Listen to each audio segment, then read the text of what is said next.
रात के करीब 12 बजे का वक्त था। गर्मियों की रातें थीं और मैं अपने कमरे में सो रही थी। अचानक मेरे कमरे के दरवाजे पर दस्तक हुई। पहले तो मैं थोड़ा डर गई, लेकिन फिर सोचा शायद मेरा भाई ही होगा, क्योंकि घर में मेरे और भाई के अलावा कोई और नहीं था। मैंने उठकर दरवाजे की ओर कदम बढ़ाए। दरवाजा खोलते ही मैंने बाहर झांका, लेकिन वहां कोई नहीं था। मैंने सोचा शायद ये मेरा वहम होगा। मैं वापस बिस्तर पर लेटने लगी। अचानक दरवाजे पर फिर से पहले से भी ज्यादा जोर की दस्तक हुई। मैंने कांपती हुई आवाज में पूछा, कौन है? लेकिन कोई जवाब नहीं आया। डरते हुए मैंने दोबारा दरवाजा खोला और वहां मेरा भाई खड़ा था। उसने मुझसे कहा, क्या हुआ दीदी, इतनी घबराई हुई क्यों लग रही हो? वो मुझे आज कुछ अजीब सी नजरों से देख रहा था। मैंने सोचा शायद मैं ही ज्यादा सोच रही हूँ, लेकिन मुझे क्या पता था कि उस रात कुछ ऐसा होने वाला था जिसने मेरी पूरी जिंदगी को बर्बाद कर दिया, जिसे मैं चाहकर भी कभी भूल नहीं पाई। अब मैं आपको अपनी जिंदगी का वो सच बताने जा रही हूँ जिसे मैंने आज तक सबसे छुपा कर रखा था। यह सच ऐसा है जो मेरी हर रात की नींद और हर दिन का सुकून छीन ले गया। इसे सुनने के बाद शायद आपकी रूह कांप उठेगी। दोस्तों, कहानी सुनने से पहले दिल थाम कर बैठिएगा, क्योंकि कहानी बहुत ही खतरनाक होने वाली है। अगर चैनल पर पहली बार आए हैं तो चैनल को सब्सक्राइब जरूर कर लीजिएगा। तो चलिए कहानी शुरू करते हैं। मेरी उम्र 20 साल हो चुकी थी और मैंने नया नया जवानी की दहलीज पर कदम रखा था। मैं कॉलेज में सेकेंड ईयर की पढ़ाई कर रही थी। उन दिनों गर्मी का मौसम था और हमें कॉलेज से छुट्टियां मिल गई थी। रोज की तरह आज भी पूरे घर की सफाई करने के बाद मैं अपने बिस्तर पर आराम कर रही थी। थकान से चूर होकर ऐसा लग रहा था जैसे पूरा बदन अकड़ गया हो। मैं अपने बिस्तर पर लेटकर सुकून पाने की कोशिश कर रही थी और हाथों से अपने सिर की मसाज कर रही थी। अचानक मेरा भाई राहुल मेरे कमरे में आया और दरवाजा बंद करके कहने लगा, क्या हुआ दीदी, तबीयत तो ठीक है? मैंने कहा, क्या भाई, मम्मी सारा काम मेरे सर पर डालकर चली जाती हैं। कॉलेज की छुट्टियां क्या हुई, सारे घर की जिम्मेदारी मुझ पर आ गई है। ऊपर से काम वाली बाई भी छुट्टी पर है। मुझसे नहीं होते ये घर के काम। मेरी बात सुनकर वह मेरे पास आकर बैठ गया और कहने लगा, मेरी प्यारी बहन, कोई बात नहीं, मैं अभी तुम्हारे लिए दूध लेकर आता हूँ, उसे पियोगी तो सुकून मिल जाएगा। राहुल की बात सुनकर मैं मुस्कुरा दी और कहा, बस तुम खाना बाहर से ले आना, मैं थोड़ी देर सोऊंगी तो मेरी तबीयत कुछ बेहतर हो जाएगी। राहुल कमरे से निकल गया। कुछ देर बाद ठंडे दूध के गिलास के साथ वो वापस आया। मुझे उस पर बहुत प्यार आया। दुनिया में बहुत कम ही ऐसे भाई होते हैं जो अपनी बहनों का इतना ख्याल रखते हैं। मैं उसे ढेर सारा आशीर्वाद देने लगी और उसका लाया हुआ दूध पीने लगी। दूध पीने के बाद मैं अपने बिस्तर पर लेट गई। राहुल कहने लगा, चलो दीदी, मैं तुम्हारा सिर दबा देता हूँ, तुम सो जाओ। वह मेरे पास बैठ गया और अपने हाथों से मेरा सिर दबाने लगा। उसके हाथों से मुझे सुकून मिलने लगा और मेरे सर का दर्द भी कम हो गया था। मैं आंखें मूंद कर लेट गई और कुछ ही देर में मैं गहरी नींद सो गई। मुझे कोई भी होश नहीं था कि मैं कितने घंटे तक सोती रही। जब मेरी आंख खुली तो मैंने घड़ी पर टाइम देखा। रात के 9 बज चुके थे। शायद थकावट की वजह से मुझे वक्त का एहसास ही ना हुआ। मम्मी और पापा भी ऑफिस से वापस आ चुके थे। मुझे कुछ भी समझ नहीं आ रहा था और मेरा पूरा शरीर दर्द कर रहा था। मैं बिस्तर से उठकर बाथरूम जाने लगी। तभी मुझे चक्कर आ गए। मुझे ऐसा लग रहा था जैसे सब कुछ घूम रहा हो और अगर दीवार का सहारा नहीं लिया होता तो शायद गिर जाती। खुद को संभालते हुए मैं फ्रेश होकर बाहर आई। देखा कि सभी खाने के टेबल पर बैठे हुए थे और मेरे आने का इंतजार कर रहे थे। मैं जाकर आराम के साथ कुर्सी पर बैठ गई। मेरी हालत काफी खराब हो चुकी थी और थकावट से मेरा पूरा बदन दर्द कर रहा था। राहुल ने देखा कि मैं थकी हुई हूँ तो तुरंत मम्मी से कहने लगा, मम्मी देखिए, अंजलि दीदी पर काम का बोझ थोड़ा कम डाला करें। अरे, अगर काम वाली नहीं आ रही तो उसकी जगह किसी और को रख ले। यह बेचारी सारा दिन काम करके थक जाती है। देखिए तो इसकी रंगत भी पीली पड़ चुकी है। वाकई में मेरी हालत दिन ब दिन खराब होती जा रही थी। मम्मी और पापा दोनों ही काम करते थे, क्योंकि सिर्फ पापा की जॉब से घर का खर्चा चलना मुश्किल था। साथ ही हमारी पढ़ाई का खर्च भी काफी था, इसलिए मम्मी भी उसी कंपनी में काम करती थी जहां पापा। हम दोनों भाई बहन कॉलेज जाते थे, लेकिन गर्मी के मौसम में छुट्टियां होने की वजह से घर पर ही थे। मैंने एक बात नोटिस की थी कि पिछले कुछ हफ्तों से राहुल मेरे कुछ ज्यादा ही करीब होने लगा था। जब से मुझे कॉलेज से छुट्टियां मिली थी, तब से वह मेरा कुछ ज्यादा ही ख्याल रखने लगा था। अगर मैं घर का कोई काम करती तो वह आकर मदद करने लगता। कभी कभी काम करते वक्त मुझे थकावट महसूस होती तो वह मुझे आराम से बिठाकर मेरा सिर दबा देता। जब मैं उसे मना करती तो वह हंसते हुए कहता, नहीं दीदी, तुम बहुत काम करती हो, अब मेरा हक बनता है कि तुम्हें सुकून दूं। मैं उसे रोक नहीं पाती और चुपचाप लेटी रहती।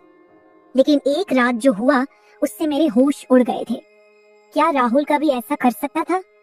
मैं अपने कमरे में सो रही थी। आधी रात के करीब मुझे महसूस हुआ कि जैसे कोई मेरे कमरे में आकर खड़ा हो गया हो। धीरे धीरे वह बिस्तर के पास आ रहा हो और मैं सोते हुए भी महसूस कर सकती थी कि कुछ अजीब हो रहा है। मुझे तुरंत झटका सा लगा और मैंने आंखें खोल दी। कमरा पूरी तरह से अंधेरे में डूबा हुआ था और जब मैंने उठकर देखा तो अंदर कोई नहीं था।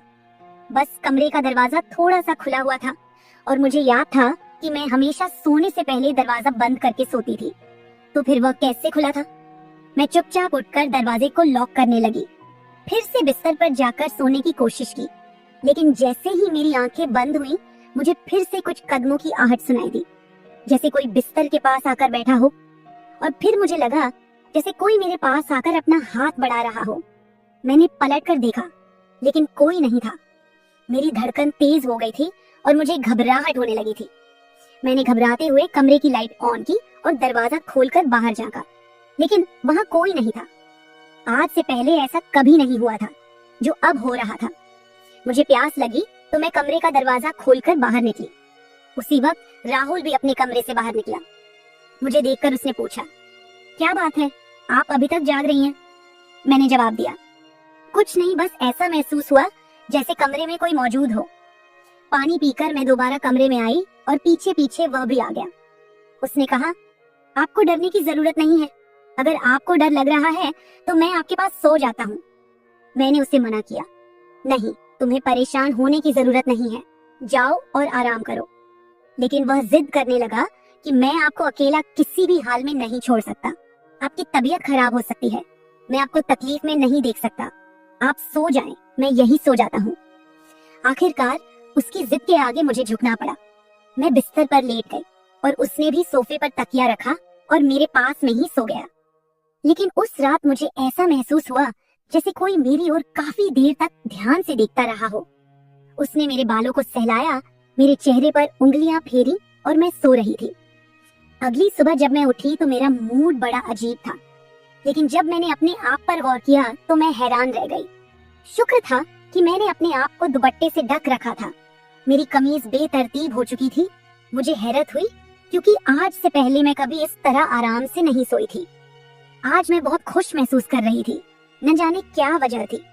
मैंने अपने भाई की तरफ देखा तो वह भी बहुत खुश था। मैंने उसको पूछा, तुम आज इतने खुश क्यों हो? तो कहने लगा, जिसको आप जैसी बहन मिल जाए वो क्यों ना खुश हो। घर के सारे काम निपटाकर जब मैं बैठी तो राहुल तेल लेकर मेरे पास आ गया। कहने लगा, अंजलि दीदी, आप अपने बाल खोल दे, मैं आपके सर में मालिश कर देता हूँ। मुझे उसकी हरकतें कुछ अजीब लग रही थी। मैंने कहा, ये तुम्हारा काम नहीं है, जाओ अपनी पढ़ाई करो, मुझे मालिश की जरूरत नहीं है। मगर उसने मेरी बात नहीं मानी और खुद ही मेरे बालों से कैचर उतार कर कहने लगा, आप नखरे मत किया करो, किस्मत वालों को ही ऐसे भाई मिलते हैं। जब आपका भाई आपके खूबसूरत रेशमी बालों में मसाज करना चाहता है तो आपको क्या समस्या हो सकती है? आ जाइए, मैं आपके सर की मसाज कर देता हूँ, आपको बहुत सुकून मिलेगा। वो मुझे उठाकर कमरे में ले गया। मैं बेड पर तकिया रखकर लेट गई। मेरे बाल बेड से नीचे लटक रहे थे। वह मेरे सरहाने बैठकर मेरे बालों की मसाज करने लगा। राहुल मुझसे 3 साल छोटा था, मगर मुझे नाम से बुलाता था।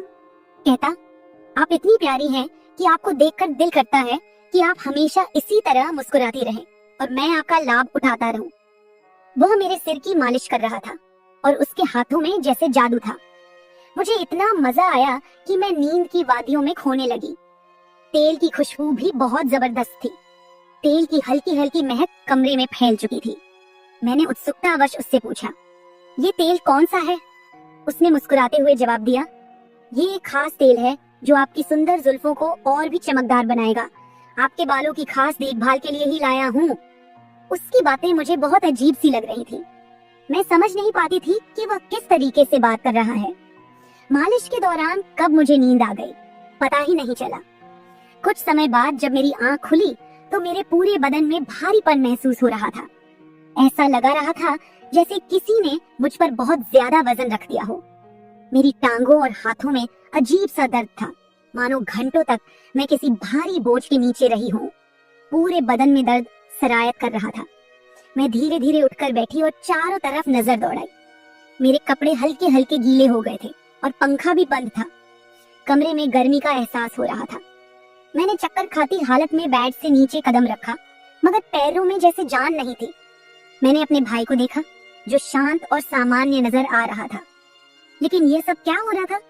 मुझे समझ नहीं आ रहा था कि आखिरकार ऐसा क्यों हो रहा है। बड़ी मुश्किल से खुद को घसीटते हुए मैं बाथरूम पहुंची और फ्रेश होकर आई। आईने में अपनी हालत देखी तो ऐसा लगा जैसे मैं पूरी रात सोने की बजाय किसी मेहनत वाले काम में जुटी रही हूँ। जब मैं कमरे से बाहर निकली तो मुझे हल्की हल्की फुसफुसाने की आवाजें सुनाई दी। ऐसा लगा जैसे कोई किसी से बातचीत कर रहा हो। घर में मेरे और राहुल के अलावा कोई नहीं था, फिर वह किससे बात कर रहा था? प्यास लगने के कारण मैं पहले किचन में पानी पीने गई, लेकिन तब तक आवाजें आनी बंद हो चुकी थी। जैसे ही मैं किचन के दरवाजे के पास पहुंची, राहुल बैठक से बाहर निकलता दिखा। उसके हाथों में कई नोटों के बंडल थे और उसके चेहरे पर एक अजीब सी मुस्कान थी। मेरे माथे पर बल पड़ गए। उसने जैसे ही मुझे देखा चौंक गया, कहने लगा, दीदी आप उठ गई। मैंने बिना जवाब दिए धीरे धीरे उसके करीब जाकर पूछा, ये पैसे कहाँ से आए? वह हड़बड़ा गया और तुरंत उन्हें अपनी जेब में डालने की कोशिश करने लगा। मैंने उसका हाथ पकड़कर उन पैसों को बाहर निकाला और सख्ती से पूछा, सच सच बताओ, इतने पैसे तुम्हारे पास कैसे आए? वह घबरा गया और कहने लगा, प्लीज पापा को मत बताना, ये पैसे पापा के एक दोस्त ने पुराने कर्ज के रूप में लौटाए हैं। मैंने सोचा था कि इनसे मोबाइल खरीद लूंगा। उसकी बात सुनकर मेरा गुस्सा 7वें आसमान पर पहुंच गया। मैंने उसे डांटते हुए कहा, क्या तुम्हें घर की हालत का जरा भी अंदाजा नहीं है? मम्मी पापा दोनों इतनी मेहनत कर रहे हैं और तुम इन पैसों से मोबाइल खरीदने की सोच रहे हो। उसने शर्मिंदा होकर पैसे मुझे थमा दिए। मैंने वो पैसे रात को पापा को दे दिए। उस रात राहुल ने मुझसे एक भी बात नहीं की और जल्दी सोने चला गया। मैं अगले दिन किचन में काम कर रही थी जब राहुल अपने दोस्तों के साथ घर में दाखिल हुआ। मैं जितनी हैरान होती उतना ही कम था, क्योंकि वह अपने दोस्तों को सीधा लाउंज में ही ले आया था। उस वक्त मैं दुपट्टा उतारकर बर्तन साफ कर रही थी। जब वह सब हंसते हुए अंदर आए, मैंने तुरंत दुपट्टा ऊपर लिया और फिर राहुल को समझाने लगी कि यह क्या तरीका है? तुम जानते हो इस वक्त मम्मी पापा घर नहीं हैं, फिर भी इन लोगों को घर ले आए हो। राहुल मुस्कुराते हुए बोला, दीदी ये घर मेरा भी है और आपको कोई दिक्कत नहीं होनी चाहिए। वैसे भी ये मेरे खास दोस्त हैं, आप उनके लिए खाना बना दें। वह मुझसे काफी नाराज हो चुका था, मगर अब मैं क्या करती, खाना तो बनाना जरूरी था। मैंने मजबूर होकर खाना तैयार किया और टेबल पर लगा दिया। मैंने गौर किया कि उसके दोस्त बार बार मुझे घूर कर देख रहे थे। वे सभी राहुल की उम्र से बड़े थे और अजीब तरीके से घूर रहे थे, जैसे कच्चा ही खा जाएंगे। मैं तुरंत अपने कमरे में चली गई और दरवाजा बंद कर लिया। उनके जाने के बाद मैंने राहुल से कड़े शब्दों में कहा, दोबारा तुम्हारे दोस्त इस घर में नजर ना आए, नहीं तो मैं मम्मी पापा को सब बता दूंगी। राहुल ने कुछ पल मेरी ओर देखा और फिर मुस्कुराते हुए बोला, ठीक है, वो नहीं आएंगे, लेकिन आप मम्मी पापा को कुछ मत बताइए। मुझे राहुल की हरकतें कुछ मुश्किल सी लगने लगी थी, क्योंकि वह मुझे अजीब तरह से देखने लगा था। उस रात मैं बिस्तर पर लेटी थी और आराम करने की कोशिश कर रही थी। अचानक मैंने महसूस किया कि मेरे पैरों पर किसी का हाथ था। मैं हड़बड़ाकर उठी और देखा कि राहुल मेरे पैरों को अपनी गोद में रखकर मसाज कर रहा था। मैंने उसे ऐसा करने से मना किया, मगर वह कहने लगा, मैं जो कर रहा हूँ मुझे करने दे। इस घर में एक मैं ही हूँ जिसे आपकी इतनी फिक्र है। मम्मी पापा को तो बस अपने काम की पड़ी रहती है। खैर, मैं भी थक चुकी थी, आंखें बंद की और सोने लगी। राहुल के हाथों मसाज करवाने से मैं नींद की गहराई में खोने लगी थी, मगर जब मेरी आंख खुली तो मेरे होश उड़ गए। मेरा सर बुरी तरह चकरा रहा था। बिस्तर की चादर बिल्कुल बेतरतीब हो चुकी थी। बिस्तर पर एक पुरुषों की शर्ट और परफ्यूम रखा हुआ था। यह सामान किसका था? मैं तो कुछ भी बोल नहीं सकी। सर में इतनी तेज दर्द था कि मैं दोबारा बिस्तर पर गिर गई। जैसे मैं पूरी तरह होश में नहीं थी। मुझे अब समझ में आने लगा था कि जब भी मेरा भाई उस तेल से मेरे सर की मसाज करता था तो मुझे इतनी गहरी नींद क्यों आ जाती थी। मुझे पास में किसी की फुसफुसाहट सुनाई दे रही थी, मगर कौन बोल रहा था यह मैं पहचान नहीं सकी। मुझे तो बस राहुल की आवाज सुनाई दे रही थी। ऐसा लग रहा था जैसे वह मेरे कमरे में मौजूद हो और मुझे उठाने की कोशिश कर रहा हो, लेकिन मैं कुछ भी साफ नहीं देख पा रही थी। कुछ देर बाद जब मेरी आंख खुली तो सारा दृश्य मेरी नजरों के सामने घूमने लगा। मैंने सबसे पहले बेड की तरफ देखा जहाँ शर्ट और परफ्यूम पड़े थे, मगर अब वहाँ कुछ भी नहीं था। आज फिर मेरी हालत बड़ी अजीब थी। मैं बच्ची तो नहीं थी जो ये सब कुछ समझ ना पाती। घर में मेरे और राहुल के अलावा और कोई नहीं था। फिर मेरे सोने के बाद ऐसा क्या होता था कि मेरा पूरा शरीर पानी से नहला दिया गया हो।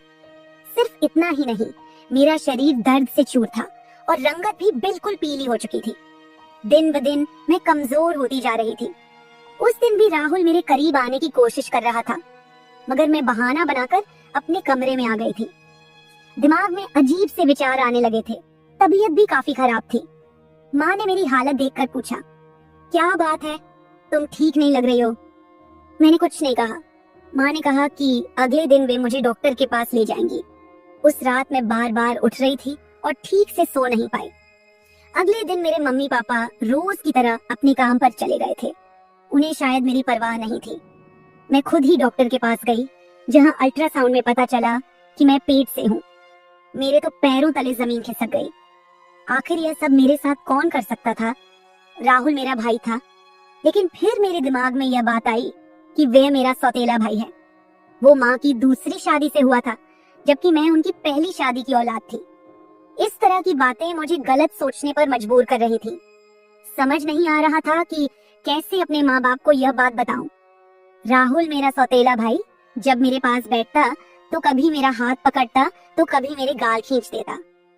उसकी हरकतें मुझे परेशान कर रही थी, लेकिन मैं उसको कुछ कह नहीं पा रही थी। मेरे दिमाग में यही सवाल गूंज रहे थे कि आखिरकार मेरे साथ ऐसा कौन कर सकता है। फिर मैंने एक दिन अपने कमरे में मोबाइल का कैमरा फिट करके रख दिया ताकि सच्चाई सामने आ सके। उस दिन हमारे माता पिता घर पर नहीं थे। राहुल फिर से मेरे पास आया और मेरे सिर की मालिश करने लगा। मैंने पूरी कोशिश की कि मैं ना सोऊं, लेकिन वह तेल इतना अजीब था कि मैं उसकी खुशबू से बेहोश हो गई। 1 घंटे बाद जब मेरी आंखें खुली तो माँ पापा घर लौट चुके थे। मैंने सबसे पहले कैमरे की रिकॉर्डिंग देखी। जो कुछ मैंने देखा वह मेरे होश उड़ा देने के लिए काफी था। राहुल मेरे कमरे में अपने दोस्तों को लाता था जो मेरे साथ बुरा व्यवहार करते थे। फिर अपना काम पूरा करने के बाद वे राहुल को पैसे देते और चले जाते। जब मुझे इस सच का पता चला तो मैं पूरी तरह से टूट गई। मैं गुस्से में अपने कमरे से बाहर आई और राहुल का गिरेबान पकड़कर मैंने उसे थप्पड़ मारने शुरू कर दिए। मेरी चीख सुनकर मम्मी पापा भी वहां आ गए। पापा ने मेरा हाथ पकड़ लिया और गुस्से में कहने लगे, क्या हो गया है, तुम इसे क्यों मार रही हो? होश में हो क्या? पागल हो गई हो? क्यों मार रही हो इसे? मैंने रोते हुए वीडियो दिखा दी कि यह जलील इंसान मेरे साथ क्या कर रहा था। वीडियो देखते ही माँ बेहोश होकर जमीन पर गिर गई। ये देखकर पापा को भी बहुत ज्यादा गुस्सा आया। उन्होंने राहुल को गुस्से में पकड़ लिया और उसे बुरी तरह पीटना शुरू कर दिया।